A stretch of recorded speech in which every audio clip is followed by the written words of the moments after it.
को बता दें कि राज्यसभा जाने से पहले मुख्यमंत्री नीतीश कुमार ने युवाओं को बड़ा तोहफा दिया है। पटना में नीतीश कुमार ने करीब 5,000 नए स्वास्थ्य कर्मियों के नियुक्ति पत्र सौंपे। यह कदम राज्य में स्वास्थ्य सेवा को और मजबूत बनाने के लिए उठाया गया है। बता दें कि नियुक्ति पत्र सौंपने के दौरान सीएम के मंच पर मुख्यमंत्री सम्राट चौधरी और विजय सिन्हा भी मौजूद थे। साथ ही स्वास्थ्य मंत्री मंगल पांडे ने भी कार्यक्रम में शिरकत की है। तो वहीं आपको बताते चलें कि अखिल भारतीय कांग्रेस कमेटी के मीडिया विभाग के चेयरमैन पवन खेड़ा पर असम पुलिस की कार्रवाई और असम के मुख्यमंत्री हेमंता बिश्व शर्मा की पत्नी द्वारा दर्ज कराई गई एफआईआर के विरोध में बिहार प्रदेश कांग्रेस कमेटी और आज प्रदेश कांग्रेस मुख्यालय सदाकत आश्रम में विरोध प्रदर्शन किया गया। इस दौरान हेमंता बिश्व शर्मा का पुतला दहन किया गया। इस कार्यक्रम का नेतृत्व बिहार प्रदेश कांग्रेस अध्यक्ष राजेश राम ने किया।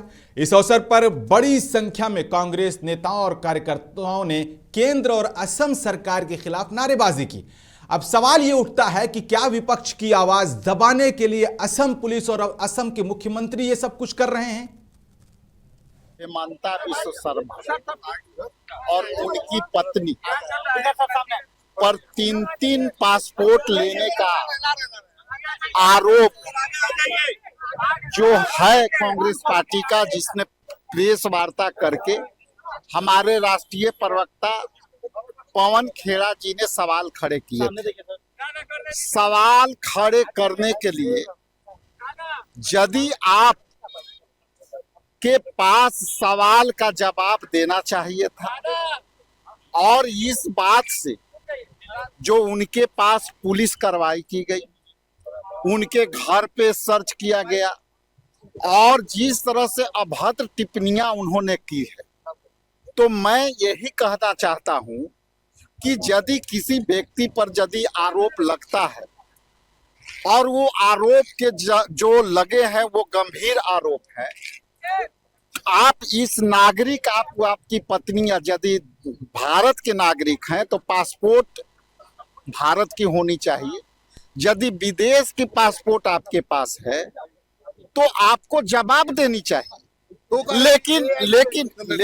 लेकिन मैं ये स्पष्ट कह रहा हूं कि यदि आपको आरोप लगे हैं तो आप ध्यान भटकाने के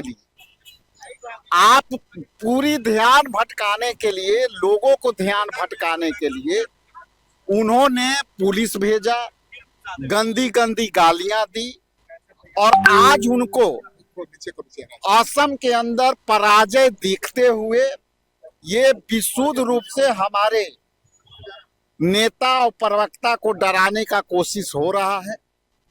वहीं बताते चलें कि पटना में आज जल जीवन हरियाली दिवस के मौके पर कृषि मंत्री रामकृपाल यादव ने कहा कि अगर अभी भी पानी बचाने का उपाय नहीं किया गया तो आने वाले समय में बड़ा संकट आ सकता है। तालाब, कुएं लगातार खत्म होते जा रहे हैं, जिससे यह पता चलता है कि जमीन के नीचे का पानी जल्दी खत्म हो रहा है। उन्होंने किसानों को स्प्रिंकल सिंचाई प्रणाली पर 90% तक मदद देने की जानकारी दी है। कृषि निदेशक सौरभ सुमन यादव ने बताया कि राज्य में बेहतर सिंचाई को बढ़ावा दिया जा रहा है और करीब 68,000 एकड़ भूमि में इसका इस्तेमाल हो रहा है।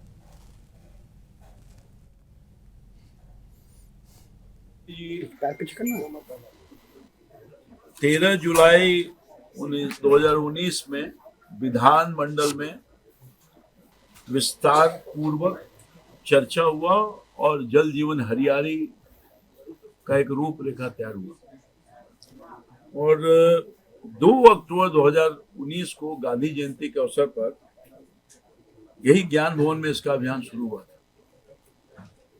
और इस अभियान का जो मुख्य उद्देश्य है वह है जल का संरक्षण, हरियाली बढ़ाना और पर्यावरण संतुलन बनाए रखना। मैं समझता हूं कि कृषि विभाग इसमें महत्वपूर्ण भूमिका निभाता रहा है। इसके साथ साथ जो ये चुनौती, बड़ी चुनौती है, हमारा विभाग तो प्रयास कर रहा है। मैं उसके अलावे ग्रामीण विकास विभाग, शिक्षा विभाग, नगर विकास एवं आवास विभाग, जल संसाधन विभाग, पर्यावरण, वन और जलवायु परिवर्तन विभाग, ऊर्जा विभाग, सभी लोग मिला करके इसको सफल बनाने का काम करें।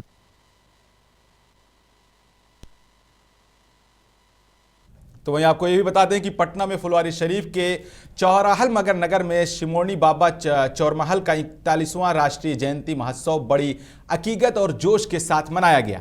इस मौके पर दूर दराज से आए लोगों ने बढ़ चढ़कर हिस्सा लिया। कार्यक्रम का आगाज कृषि मंत्री रामकृपाल यादव समेत कई नेताओं ने दीप जलाकर किया है, जिसके बाद पूरा माहौल भक्ति के रंग में नजर आया। बाबा चौहरमल की जयंती 41वां मनाई जा रही है और हर साल मैं चौहरमल नगर में आता हूँ, बाबा चौहरमल का आशीर्वाद प्राप्त करता हूँ और यहाँ भव्य मेला लगता है। पटना के चारों तरफ से लोग यहाँ आते हैं भारी संख्या में और बाबा चौहरमल का आशीर्वाद लेके जाते हैं। इस कार्यक्रम के अध्यक्ष माननीय दिनेश पासवान जी, देवेंद्र पासवान जी, अन्य सभी जो हमारे खास करीबी मित्रगण हैं, इनको आभार व्यक्त करना चाहता हूं कि इन्होंने बहुत शानदार ढंग से आज इस अवसर पर आज का भव्य कार्यक्रम रखा है और मेला के माध्यम से लोगों को इकट्ठा किया है और बाबा का दर्शन करने का सौभाग्य प्राप्त है। वहीं आपको बड़ी खबर बता दें कि बिहार सरकार के मंत्री लाखेंद्र पासवान ने ऐलान किया है कि अब SC/ST वर्ग के छात्र भी विदेश में पढ़ाई कर सकेंगे। नेशनल ओवरसीज स्कॉलरशिप के तहत सरकार उनकी पढ़ाई का पूरा खर्च उठाएगी। इस योजना से गरीब और प्रतिभाशाली छात्रों को मास्टर और PhD जैसे कोर्स के लिए विदेश जाने का मौका मिलेगा। सरकार का कहना है कि शिक्षा ही तरक्की की असली कुंजी है और इसी से समाज मजबूत होगा। तीन विषय आज की है। एक तो भारत सरकार में एक योजना लागू है, नेशनल ओवरसीज स्कॉलरशिप योजना। इस योजना के माध्यम से SC/ST समाज के बच्चे जो विदेश पढ़ना चाहते हैं वह भारत सरकार विदेश भेज कर पढ़ाती है और उसकी पूरी खर्च चाहे 85 लाख रुपया हो चाहे ज्यादा हो, पूरी वीजा, मेडिकल की गारंटी, इंश्योरेंस के साथ पूरी व्यवस्था के साथ भारत सरकार उसको विदेश भेजती है। यह योजना बिहार में लागू नहीं था। हमने भारत सरकार के माननीय मंत्री जी के साथ बैठक करके आग्रह किया था। हमें खुशी है ये योजना, हमारे प्रस्ताव को भारत सरकार ने स्वीकृत कर लिया। अब बिहार में स्कीम योजना लागू हो गई। अब बिहार के बच्चे भी विदेश जाकर पढ़ सकते हैं और उनकी पूरी व्यवस्था तो भारत सरकार करेगी। मैं कह सकता हूं बाबा साहब डॉक्टर भीमराव अम्बेडकर जी का वह सपना जिस समाज के अंतिम पंक्ति में जो बैठा हुआ लोग हैं, उनके बच्चों को जब तक शिक्षा से नहीं जोड़ेंगे तब तक विकसित राष्ट्र की कल्पना हम नहीं कर सकते हैं। मुझे खुशी है कि बाबा साहब डॉक्टर भीमराव अम्बेडकर जी का वह सपना देश के माननीय प्रधानमंत्री नरेंद्र मोदी के मार्गदर्शन में और बिहार के माननीय मुख्यमंत्री नीतीश कुमार जी के नेतृत्व में आज बिहार में हो रही है। वहीं बताते चले कि पटना से बड़ी खबर है। खाद्य एवं उपभोक्ता संरक्षण विभाग की प्रेस कॉन्फ्रेंस में मंत्री लेसी सिंह ने बताया कि राज्य में अब तक 36 लाख मीट्रिक टन से ज्यादा धान की खरीद हो चुकी है। किसानों को राहत देते हुए गेहूं और मसूर के MSP में भी बढ़ोतरी की गई है। मंत्री ने कहा कि 8 करोड़ से ज्यादा लोग PDS का लाभ ले रहे हैं और अनाज समय पर पहुंचाने की कोशिश की जा रही है। वहीं गैस सप्लाई में दिक्कत को दूर करने और PNG CNG नेटवर्क बढ़ाने पर भी काम हो रहा है।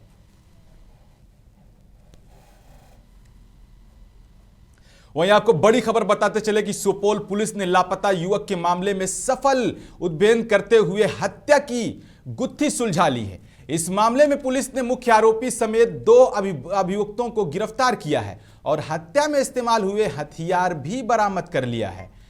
जांच में पता चला है कि ओम प्रकाश कामत ने वाजिद को गोली मारकर हत्या कर दी थी और शव को बोरा और प्लास्टिक में लपेटकर खरबौनी पुल के पास फेंक दिया था। अब पुलिस मामले की आगे की जांच में जुटी है। वहीं सवाल उठता है कि इस तरह की घटनाएं आखिर कब तक बिहार में होती रहेंगी? कब तक बिहार पुलिस और प्रशासन इस तरह की लापरवाही करता रहेगा? पीड़ित परिवार को इंसाफ कब मिलेगा? पीड़ित परिवार लगातार इंसाफ के लिए गुहार लगा रहा है।